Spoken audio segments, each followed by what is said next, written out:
Hello, Michael Tellinger here. Welcome to another frequently asked questions session. And in this video, I'm going to answer the question, how do we start? What do we need to do to get the One Small Town strategy off the ground? Once again, the reason I answer this question right up front is because we're at the stage where we want to implement the first One Small Town. To answer the following question, which is also a frequently asked question, in fact one of the most frequently asked questions right now that I get in emails every day is, where is an example of a One Small Town? Have you established a One Small Town somewhere in the world? The answer to that is no, we have not. We are working towards the very first one. I can promise you that the time that we start the very first small town successfully and according to the plan of action, the implementation steps, where the mayor drives it and it's supported by a large percentage of the community and the town council. The moment we launch the One Small Town in that fashion, everyone around the world will know about it, and you too will know about it very quickly, because the PR and the media that we've got planned around this, with the mayor as the driving force and the face and the voice of the One Small Town, will start going around and become viral very, very quickly. Because people all over the world are desperate for solutions. People want to know that there's a way out of this mess. And people will gravitate towards the One Small Town video and the positive messages broadcast by the mayor every week about the progress and activity and what we're doing, and the success stories will be so inspiring and so attractive to the people of the world. Millions and millions of people around the world across all countries. This I know because I've received emails from people from all countries in languages I didn't even know existed. People everywhere want a solution to the problem we all face as humanity. So how do we start? What do we do? There are various ways to start this. There's an easy way, or a journey, or a route that's going to be a lot easier.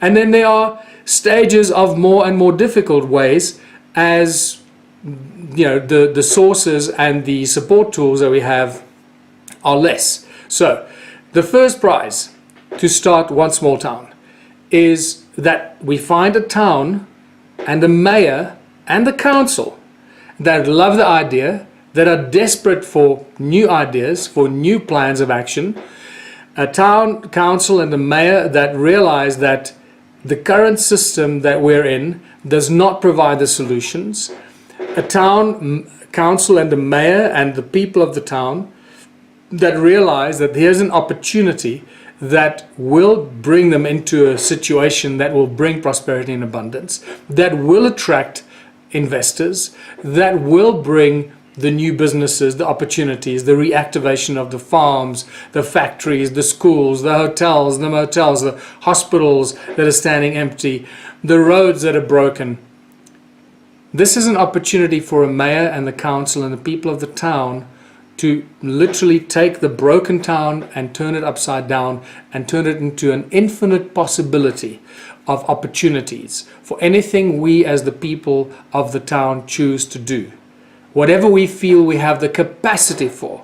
Not we're going to choose to send a rocket to the moon. That is a stupid idea. It might happen because we got some rocket scientists and we've got facilities that could do that. So yes, some small town somewhere might end up doing that, but that's not really what I'm talking about. I'm talking about opportunities that will allow us to create businesses and factories and activities that will bring investors and will be able to allow us to create businesses that create rapidly create a large turnover of funds that will bring that flow of funds and the cash flow into our town that allow our people to participate in this exciting initiative. So first prize is to get the mayor and the town council to agree to do this. Then the mayor and the town council hold a meeting and they share their ideas with the people of the community and invite people to join. Obviously, some people might decide this is a crazy idea and some people think this is a wonderful idea. It doesn't matter. As long as we have a critical mass of people, and I would say 10% or more is a critical mass already. So once we have that foundation in place, that puts us in a very strong position. keep in mind, if the mayor and the council decide to do this, the funding will come from the investors that the mayor, who becomes the voice and the face, invites. If you look on the website, you'll see the bullet points of implementation. You'll also see the proposal to the mayor. Please read that. And there are a bunch of bullet points of implementation that really just suggest of what to do, how to do this, how do we start. So the easiest way is to get the mayor, council to participate together with the people. The next level of success would be if we had funding. If we found an investor who has $10 million or $20 million or whatever amount it is, what we need first thing we need is to bring in and install our source of electricity. Our new technology generators that we have access to, that have worked with inventors and engineers that have worked with me over many years and have committed their technology so that we can bring that technology to the town.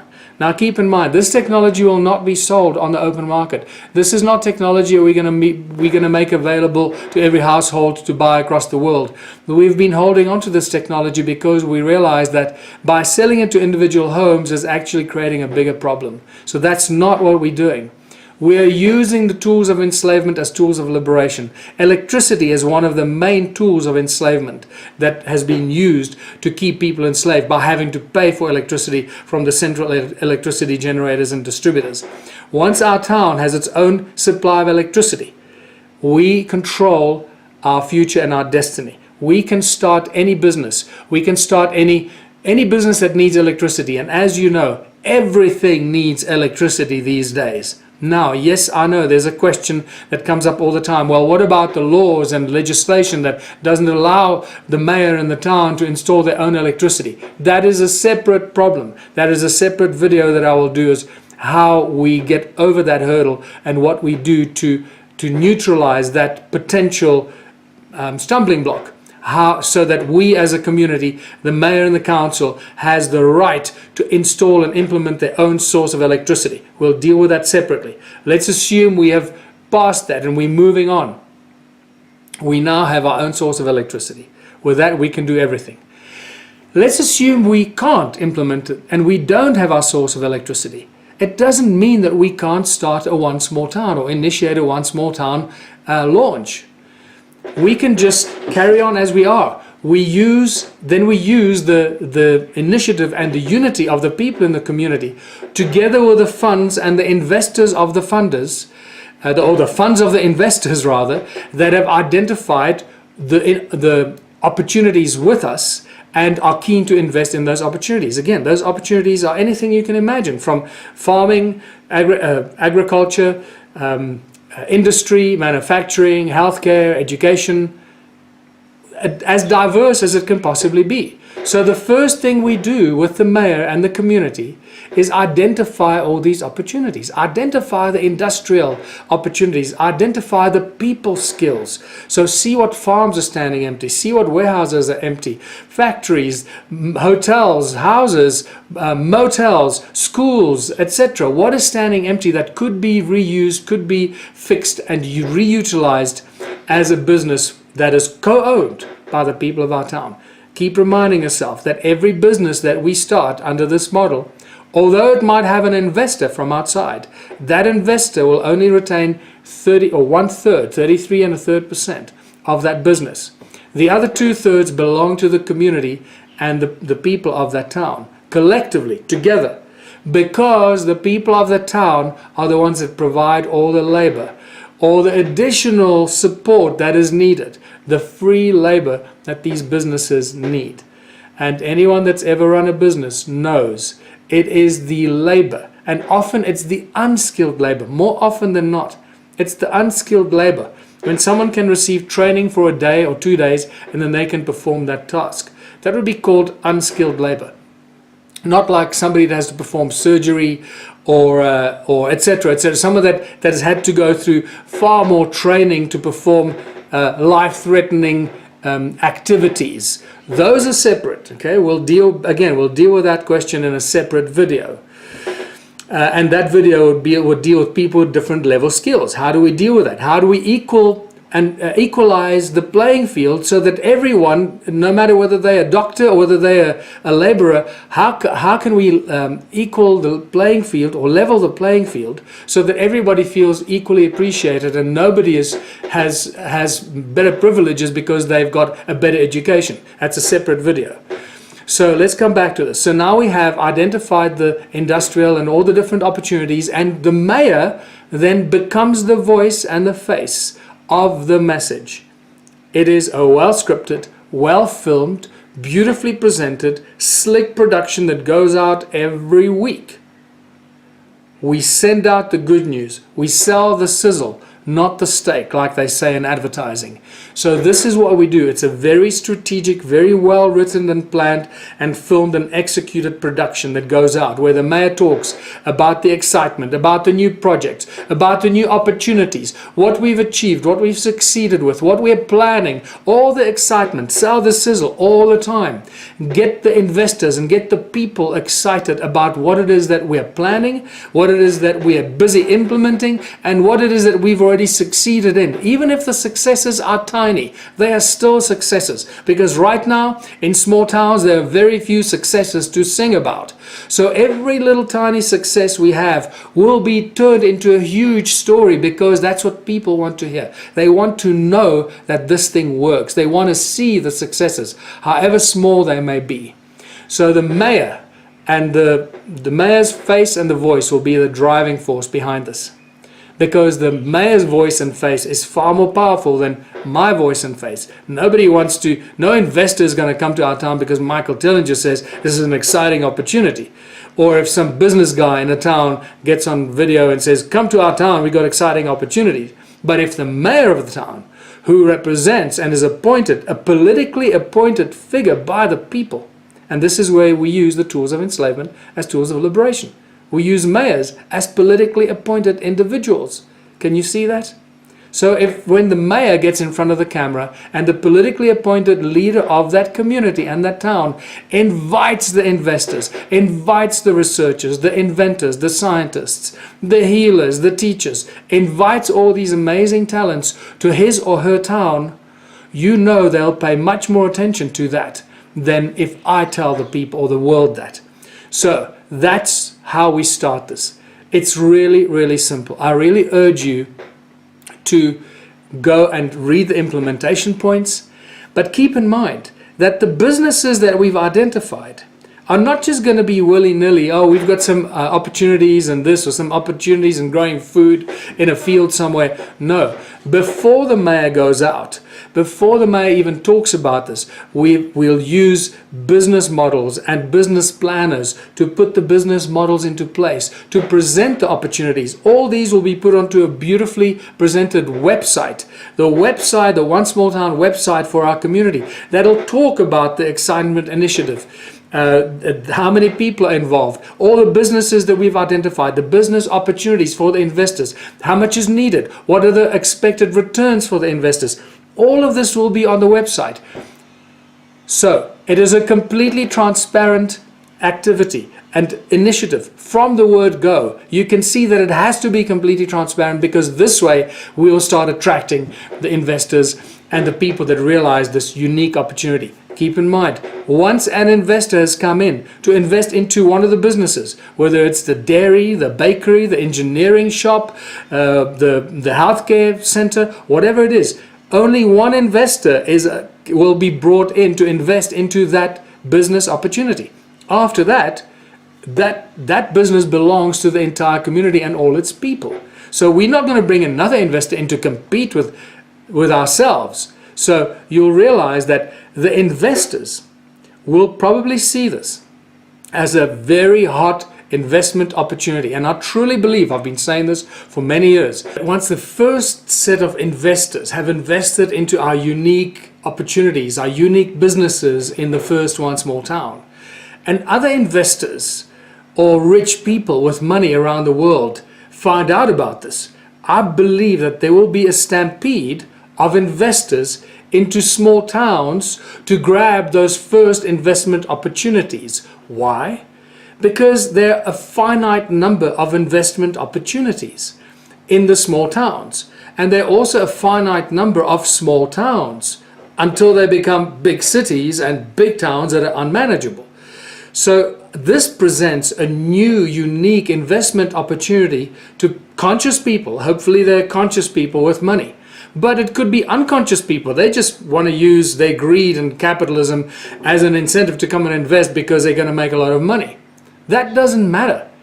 We don't care where the money comes from and how it gets to us. Obviously, we don't want dirty money in our town, but we don't care if the guy is doing it for greed or, investing for greed purposes.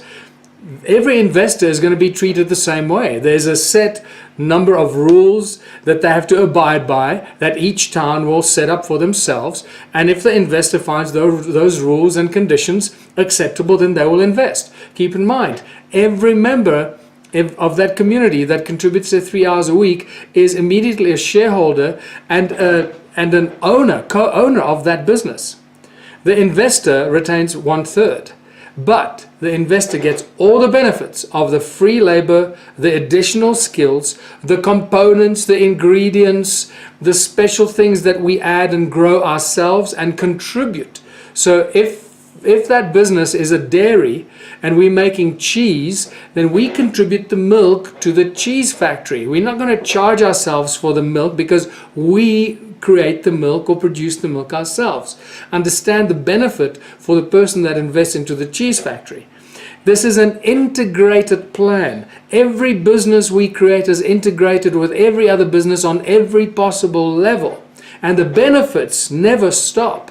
So I believe that this is going to become a true stampede investment opportunity because there are only so many small towns in the world.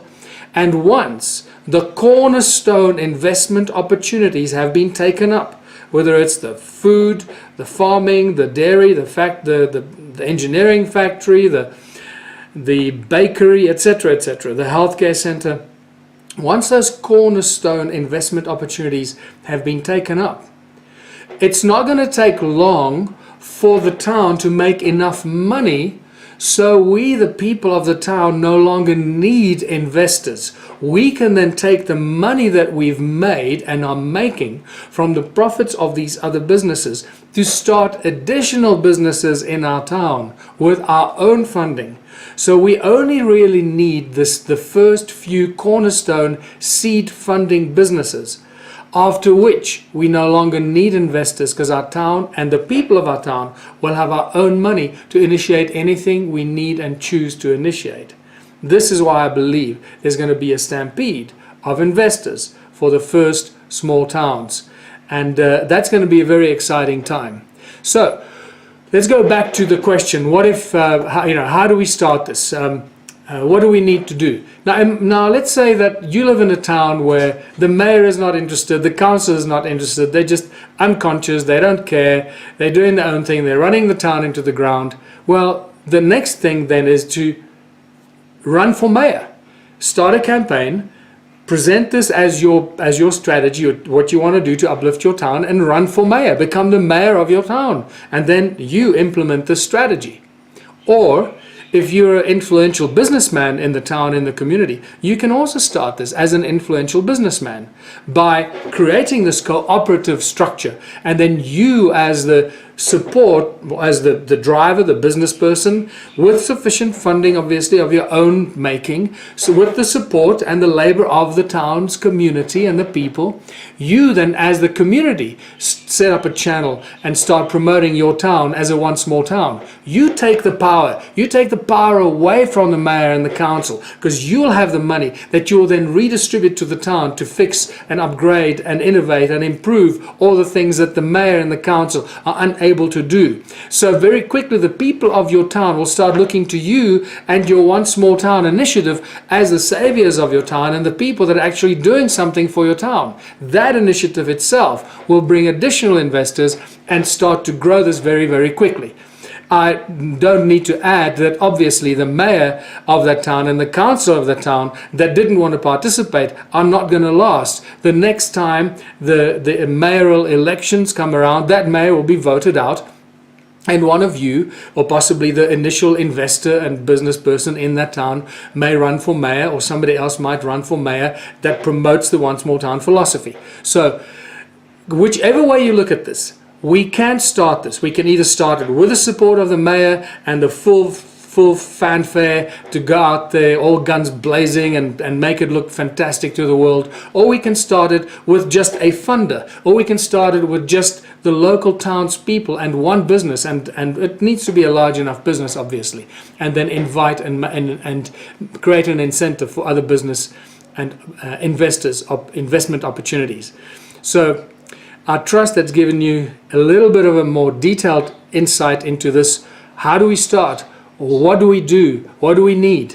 It's just our own initiative, our own vision, our own initiative, and a belief that we as the people of a small town can make this happen.